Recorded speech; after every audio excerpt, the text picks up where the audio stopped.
Rodents, flies, piles of trash. That's what some Houstonians say they're living next to in Acres homes. And because of our Solve It team, that eyesore is now being cleaned up. KPRC2's Bill Spencer joining us live from Acres homes, where those cleanup efforts have been going on since before the sun came up. Bill?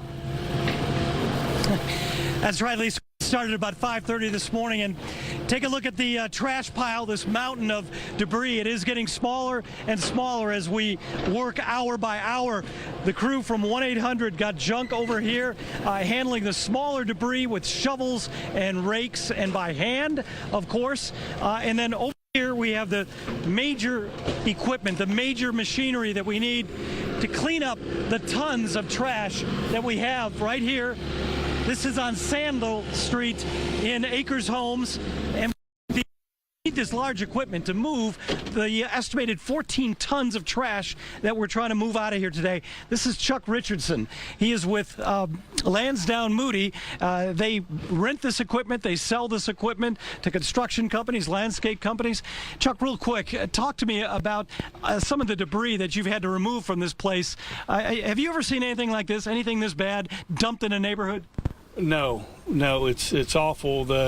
I mean, there's a chunk of concrete here, half the size of a pool table, glass, refrigerators, freezers that have been full of food for who knows how long. All kinds of furniture, it's awful. Right? Yeah, it's awful.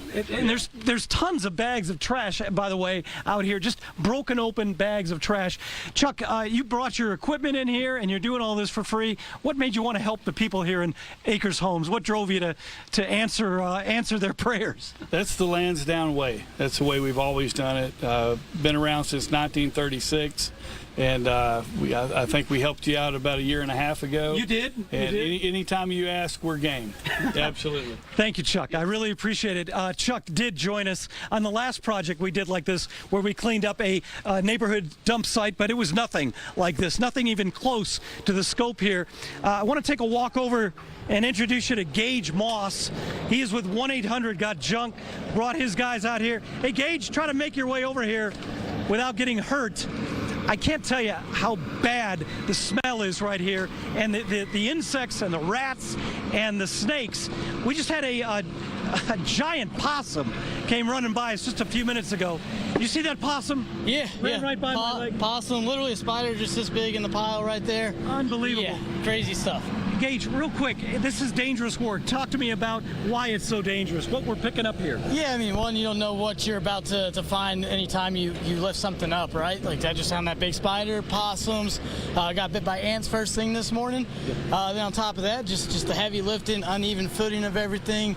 The sharp glass, the concrete. Yeah, everything's a possibility for getting hurt out here, right? So we got to be super careful every time we lift something up. Absolutely. Well, I can't tell you how much we appreciate your work, yeah. Gage. Thank you. Absolutely. Your two partners, who are they? I got Wilbert and Roy.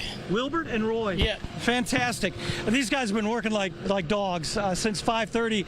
Again, we have to hand pick our way through some of the debris, but the other stuff, the sharp glass and all of these broken bottles and these broken slabs of concrete, that has to be handled by these loaders that we brought in, these track loaders. Let me tell you one more thing.